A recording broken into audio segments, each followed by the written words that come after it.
বন্ধুরা, কেউ ফালতু আফসোস তখনই করে যখন কোনো মানুষ ভাবে যে যেটা হয়েছে সেটা না হলেই ভালো হতো।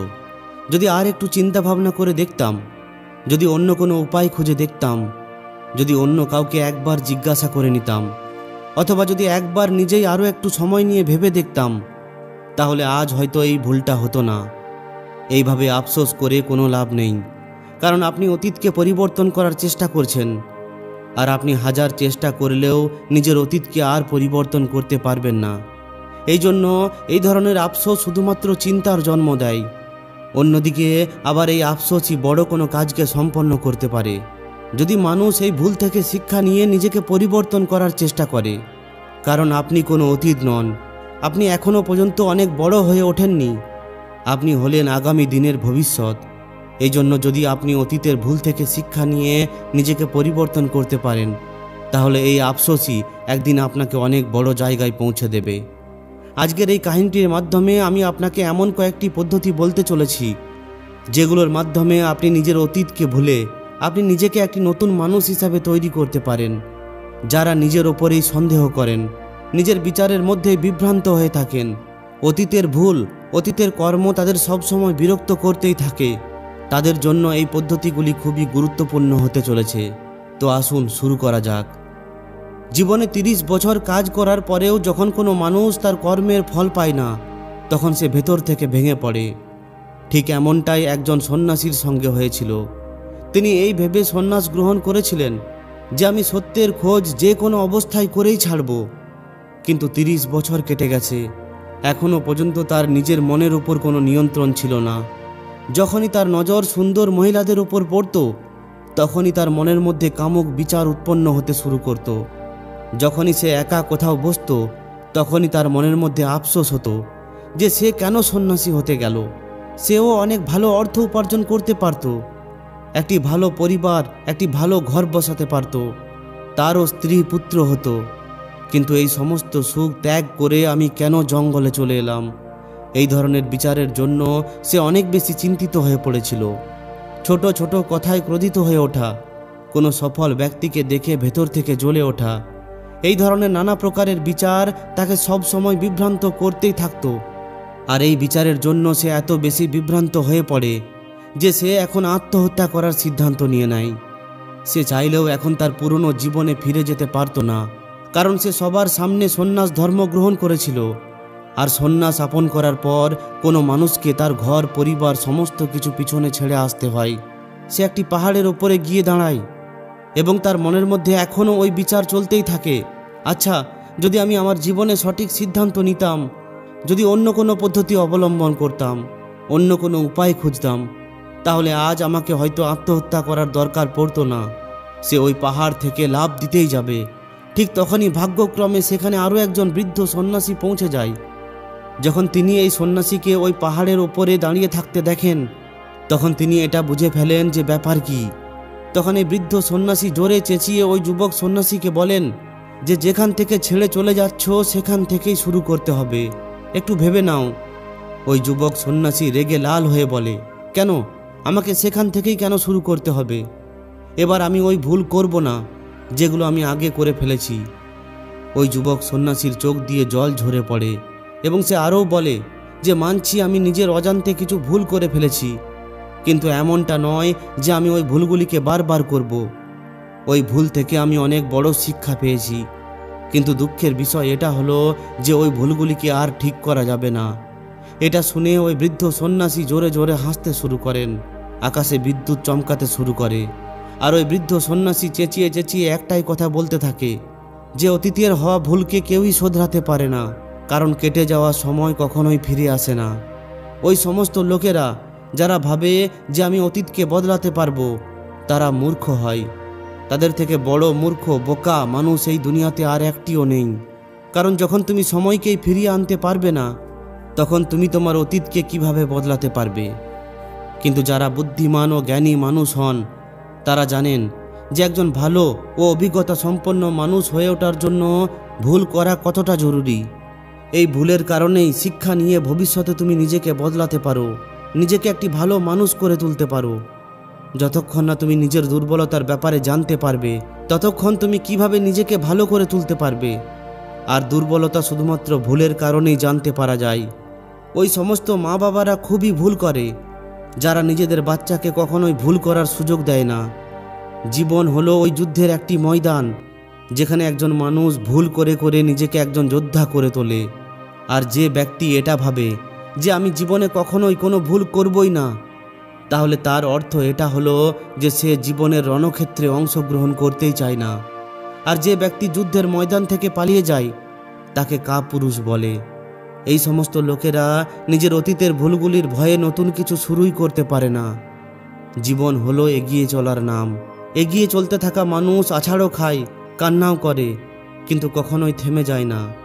সে আবার উঠে দাঁড়ায়, আবার এগিয়ে চলে, কারণ এই জীবনের নামই হলো এগিয়ে চলা। এরপর বৃদ্ধ সন্ন্যাসী বলেন যে আজ আমি তোমাকে 5টি এমন পদ্ধতি বলতে চলেছি যেগুলোকে পালন করে তুমি নিজের অতীতের ভুলকে নিজের শক্তিতে পরিবর্তন করতে পারো। তুমি কি এই পদ্ধতিগুলোর ব্যাপারে জানতে চাও? তাহলে খুবই ধ্যান দিয়ে শোনো। সবথেকে প্রথমে নিজের মন থেকে আত্মহত্যা করার খেয়ালকে বের করে ফেলো। এরপর ওই পাহাড় থেকে নিচে নেমে এসো, যাতে করে আমরা ভালোভাবে কথাবার্তা বলতে পারি। তখন ওই যুবক সন্ন্যাসী ভাবে যে একটু পরে তো আমি আত্মহত্যা করেই নেব, তার আগে এই শেষ সময়ে এই বৃদ্ধ সন্ন্যাসীর কথা শুনেই নেওয়া যাক। এটা ভেবে সে ওই বৃদ্ধ সন্ন্যাসীকে বলে যে আপনার এই 5টি পদ্ধতিকে বলতে বেশি সময় লাগানো চলবে না, তাড়াতাড়ি নিজের কথাকে শেষ করুন, এরপর আমাকে আত্মহত্যা করতে হবে। বৃদ্ধ সন্ন্যাসী বেশি সময় না নিয়ে প্রথম পদ্ধতির ব্যাপারে বলতে শুরু করেন। তিনি বলেন, সবথেকে প্রথমে এটা বোঝো যে অতীতে যে সমস্ত ভুল হয়েছে সেটা কার কারণে হয়েছে, তার পিছনে কি কারণ ছিল। যে কোনো ভুল করার পেছনে কোনো মুখ্য কারণ থাকে। তোমাকে সবথেকে প্রথমে ওই কারণকে বুঝতে হবে। ওই কারণ হয়তো তোমার কোনো মজবুরি হতে পারে, না হয় কোনো ব্যক্তি হতে পারে যার জন্য তুমি ভুলটি করেছো, না হলে এর পেছনে তোমার নিজের কোনো স্বার্থও থাকতে পারে। তোমাকে ওই কারণটি চিনতে হবে। যদি কোনো ধোঁকা পেয়ে থাকো তাহলে কেন পেয়েছো? কারণ হয়তো তুমি তাকে অনেক বেশি বিশ্বাস করে ফেলেছিলে। একবার যদি ওই কারণটিকে জেনে ফেলো তাহলে তুমি এটা বুঝতে পারবে যে তোমার মধ্যে কি দুর্বলতা আছে। আর যদি একবার কোনো ভুলের পেছনের উদ্দেশ্যকে বুঝে যাও তাহলে ওই ভুল শোধরানো যেতে পারে, ভবিষ্যতে দ্বিতীয়বার হওয়াকেও আটকানো যেতে পারে। ওই বৃদ্ধ সন্ন্যাসী খুবই জ্ঞানের কথা বলেন।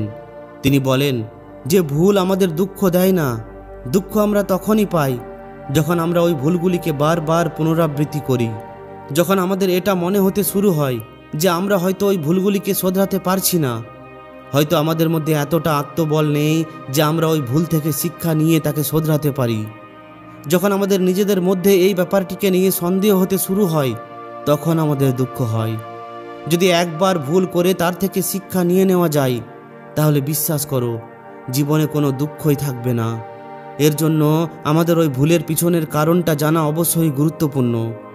যখন একা একা বসে চিন্তন করবে তখন এতটা কঠিন হবে না এটা খোঁজা।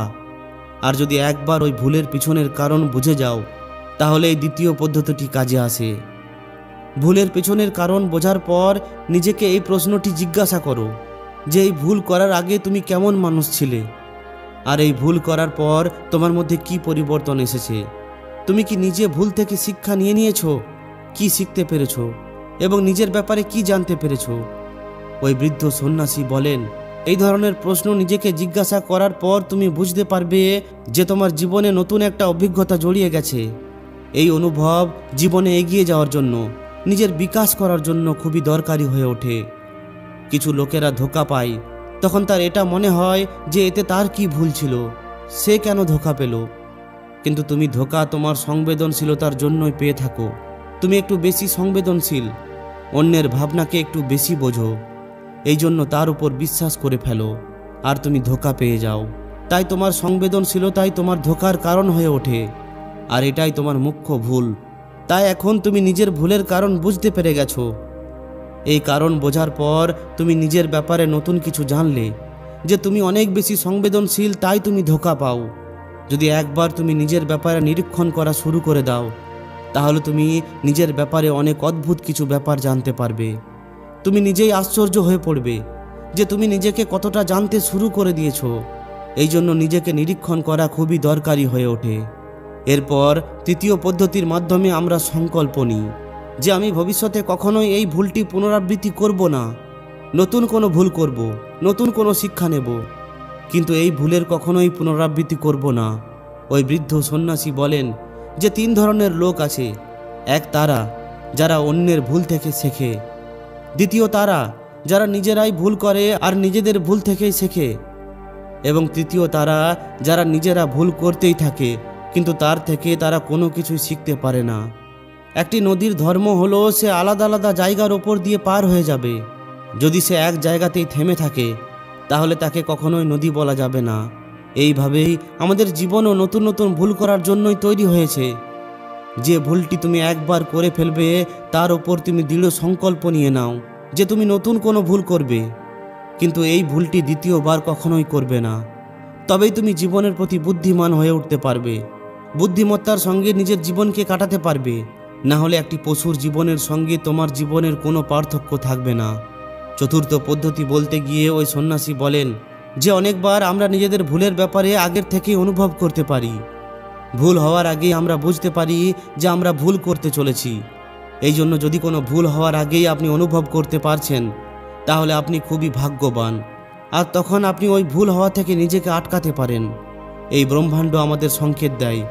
আমরা সবাই এই অনুভব করে থাকি, কিন্তু তবুও আমরা সেটাকে উপেক্ষা করি, যার পরিণাম আমাদের ভবিষ্যতে ভোগ করতে হয়। ধীরে ধীরে যখন তুমি নিজের অতীতের হওয়া ভুল থেকে শিখতে থাকবে তখন তোমার অভিজ্ঞতা বাড়তে থাকে, জীবনের ব্যাপারে অভিজ্ঞতা বাড়তে থাকে। আর যখন তুমি এই সমস্ত কিছু বুঝতে পারো তখন তুমি নিজের দ্বারা ভুল হওয়া থেকে নিজেকে আটকাতে পারো। নিজের বুদ্ধিমত্তাকে ব্যবহার করো, চিন্তন করো যে কোনো কাজ তুমি করছো তার পরিণাম কি হতে পারে, এতে আমার কোনো ভুল হয়ে যাচ্ছে না তো। এইভাবেই তুমি জীবনের প্রতি পরিপক্ক হয়ে উঠবে। এটাই হলো তোমার বিকাশ। আর সমস্ত মানুষদের এর মধ্যে দিয়েই পেরিয়ে যেতে হবে, না হলে জীবন সেখানেই থেমে রয়ে যাবে, এগিয়ে যাবে না। এগিয়ে নিয়ে যেতে হলে এই ধরনের পদ্ধতি আপন করতে হবে। সর্বশেষ এবং সবথেকে গুরুত্বপূর্ণ শিক্ষা, যদি আপনি একজন অভিজ্ঞ ব্যক্তি হয়ে উঠেছেন তাহলে এখন আপনি অন্যের জন্য পথপ্রদর্শক হিসাবে কাজ করতে পারেন, অন্যের জন্য আলোক রশ্মি হয়ে তাকে আলোকিত করতে পারেন। অবশেষে আমরা তেমনটাই হয়ে উঠি যেমনটা আমরা ভাবি।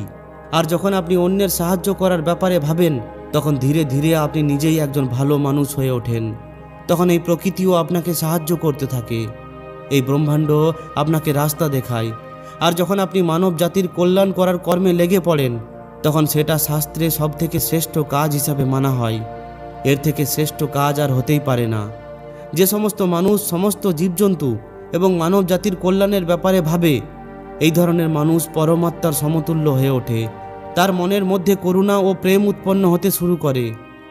আর পরমাত্মা হলো করুণা ও প্রেমের দ্বিতীয় একটি নাম।